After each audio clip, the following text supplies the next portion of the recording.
ঠিকনা আমি দেখিবলৈ পালোঁ।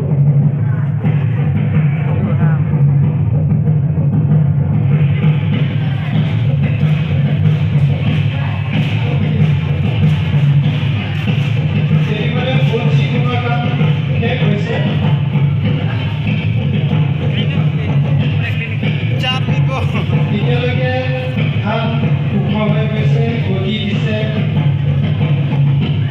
বিভিন্ন চৰাই চিৰিকটিবোৰে ধান খাবলৈ অশান্তি কৰি থাকে।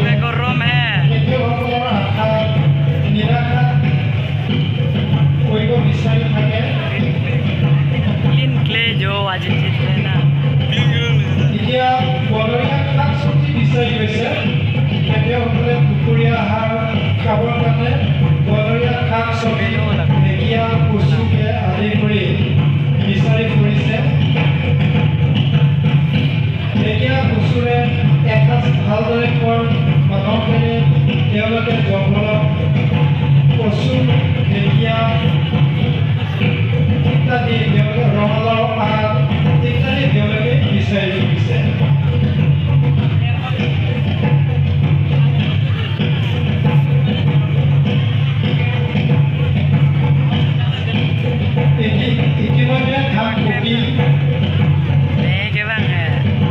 ইতিমধ্যে ধান পকিল, চৰাই চিৰিকটিবোৰে ধান খাইছে, খেতিয়কৰ অনিষ্ট কৰিছে। খেতিয়কৰ চিন্তা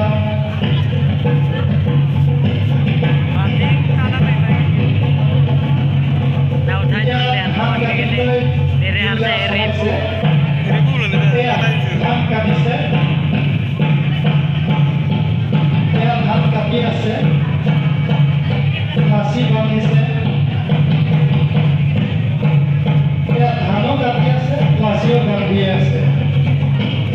লাচিখিনি হাতত উঠাই লৈছে।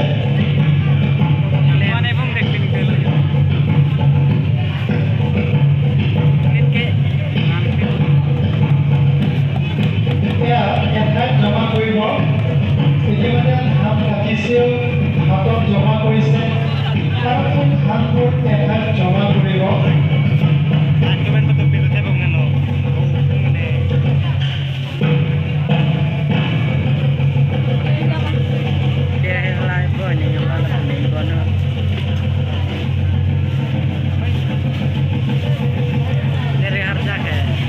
এতিয়া ধানবোৰ জমা হৈছে যিহেতু ল'ৰাবিলাকে এতিয়া মৰণা মাৰিব। হাতেৰে বা ভৰিৰে তেওঁলোকে মৰণা দিব। ছোৱালীখিনিয়ে এতিয়া জাৰিব, জাবৰখিনি পেলাব, জাৰিব। ইতিমধ্যে মৰণা মৰা হৈ গ'ল। ছোৱালী এতিয়া ধানখিনি চপাব। মৰণা মাৰোঁতে হৈ গৈছে, গতিকে ধানবোৰ চপাইছে, এঠাইত উলিয়াইছে।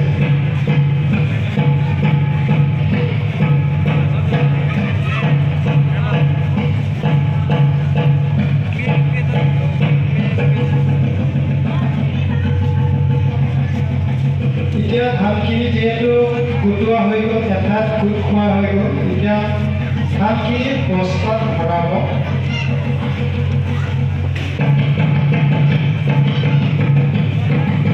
ইতিমধ্যে বস্তাত ভৰাইছে আৰু এচামে ঘৰলৈ লৈ গৈ আছে। এচামে ধান বস্তাত ভৰাইছে। আন কেইগৰাকীমান খেতিয়কসকলে ঘৰলৈকে ধানবোৰ লৈ গৈ আছে।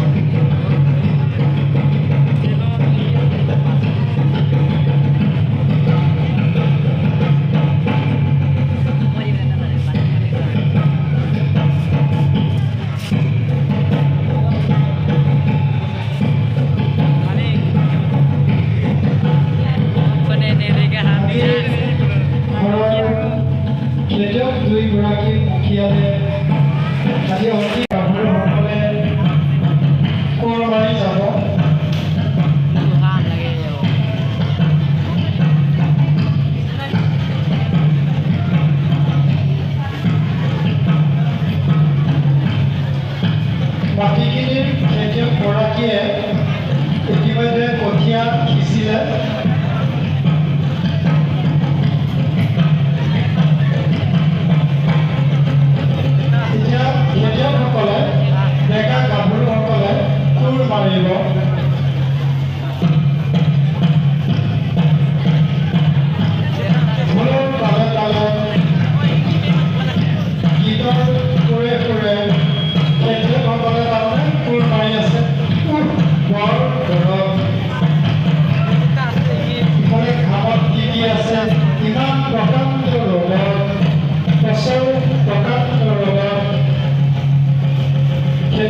ইতিমধ্যে খেতিয়কসকলে জিৰণি লৈছে তেওঁলোকে পানী খাবলৈ বিচাৰিছে খেতিয়কসকলৰ মাজেৰে দুইজন এজন ডেকা এজনী গাভৰু আৰু পিছৰগৰাকীয়ে তামোল দি গৈছে প্ৰত্যেক জিৰণি লৈছে